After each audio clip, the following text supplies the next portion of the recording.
Karibu sana msikilizaji katika kituo chetu hichi. Bila shaka tuendelee kufahamishana kuhusu kinachotokea nchini Tanzania, lakini pia kuweza kuhakikisha kwamba tunafanya uchambuzi wa kina kupata kuelewa kinachotokea na kwamba kinaleta kati ya faida zipi ama madhara ya kiasi gani kwa mwananchi wa kawaida, na kuweza kuelewa kinachotokea kinatuadhiri vipi. Na msikilizaji, taarifa ninazozipokea siku ya leo msikilizaji, ni habari mbaya kuhusu kukamatwa kwa viongozi wa Chadema kutokana na maandamano ya Sabasaba. Na msikilizaji, kuna kiongozi wa Chadema ameweza kukamatwa, ambaye pia polisi wameweza kumbambikia makosa ya kudai kwamba ameweza kuwachukua vijana kutoka nchini Kenya waje kuandamana Tanzania siku ya maandamano ya Sabasaba. Msikilizaji, elewa kwamba maandamano ya Sabasaba yapo kwa sababu ya mauaji ya halaiki yaliyotendeka siku ya Oktoba 29 mwaka 2025 na siku zilizoweza kufuata. Kwa hivyo maandamano haya yapo kwa sababu Watanzania wanahitaji kukumbuka ndugu zao ambao waliweza kuwapoteza siku ya maandamano, siku ya uchaguzi na siku zilizoweza kufuata. Lakini pia kuna watu ambao tayari wamekosekana, hawajulikani walipo, wengine wametekwa na polisi hawajaweza kuchukua hatua yoyote. Sawa na serikali ama viongozi wakuu wa serikali hawajaonekana wakiweza kuchukua hatua yoyote. Na kwa hivyo wananchi wanapanga kufanya maandamano ya Sabasaba kwa ajili ya kuweza kuwakumbuka wapendwa wao walioweza kupotea siku hii ya Oktoba 29 mwaka 2025, lakini pia kuwakumbuka wenzao ambao wamepotezwa, ambao wameshikiliwa kwa lazima na ambao wametekwa.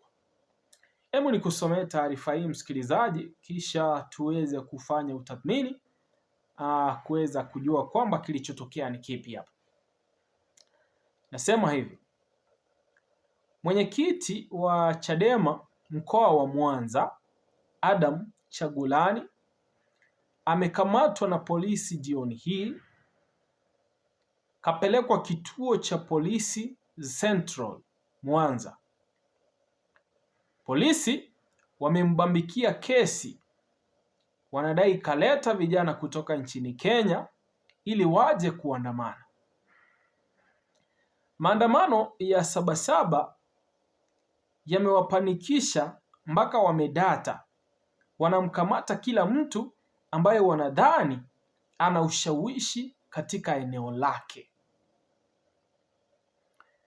Jambo moja ambalo wanapaswa kujua ni kwamba kukamata mtu hakuwezi kuwasaidia kuzuia wananchi kutokana na maandamano ya Sabasaba, maandamano ambayo ni ya wananchi na ambayo yapo kwa sababu ya kuwalilia wapendwa wao. Kuliko kuzuia, wanawaongeza wananchi morali zaidi ya kuendelea kufanya maandamano yale, kwa sababu kinachotokea ni kwamba vitendo ambavyo vinashuhudiwa kutoka kwa serikali, kutokana na jeshi la polisi, vinaongeza moto kwenye kidonda, kwa sababu watu tayari wameumia, wamewapoteza wapendwa wao, wanalalama kwa sababu hakuna mtu ambaye amesimama na kuonyesha kuwatetea. Kwa sababu hiyo wana maswali kadhaa.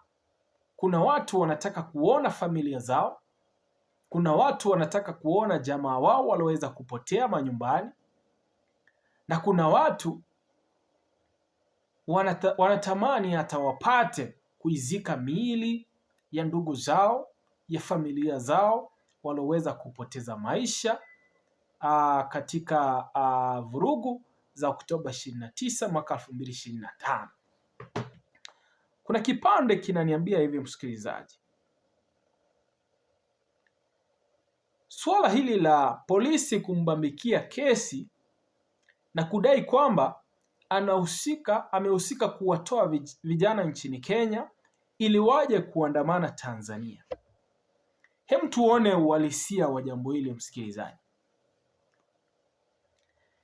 Unapotoka nchini Kenya ama unapokwenda nchi yoyote, unaposafiri, unapofanya ziara zako, lazima upitie kwenye kituo cha kukaguliwa kwamba unasafiri kwenda nchi hii kwa sababu gani, kwa kufanya kipi na kipi. Yaani ni sharti upitie kwenye ukaguzi wa maafisa wale wa uhamiaji, ufanyiwe uchunguzi, kisha ukaruhusiwa kusafiri ama kuingia nchi jirani. Kwa maana hiyo, wanataka kusema mtu huyu ana uwezo mkubwa ambao unazidi maafisa wa uhamiaji, polisi na kila mtu ambaye anahusika katika kuhakikisha kwamba kuna ulinzi wa kitaifa wa mipaka na sehemu mbalimbali, ambaye ni lazima akwende nchini Kenya kuwaita vijana waje kuandamana Tanzania. Ambacho kimejitokeza msikilizaji, kutokana na taarifa hii ni kwamba polisi wanamkamata tu mtu ambaye wanaona kwamba ana ushawishi katika eneo lake na anaweza kuwazungumzia watu ama kuwaongelesha, wakamsikiliza, wakatoka kushiriki kwenye maandamano. Maana kipande hichi kinasema hivi: maandamano ya Sabasaba yamewapanikisha mpaka wamedata, wanakamata kila mtu ambaye wanadhani ana ushawishi katika eneo lake. Mtu ambaye anaonekana kwamba ana uwezo, ana ushawishi, anaweza kuwaongeleza watu kuhusu swala fulani na wakamsikiliza, na mtu huyo yupo katika upinzani, wanahisi kwamba anaweza kuandaa watu ama kuwapa watu njia za kufanya maandamano kiurahisi, na serikali haitaki kushuhudiwe maandamano.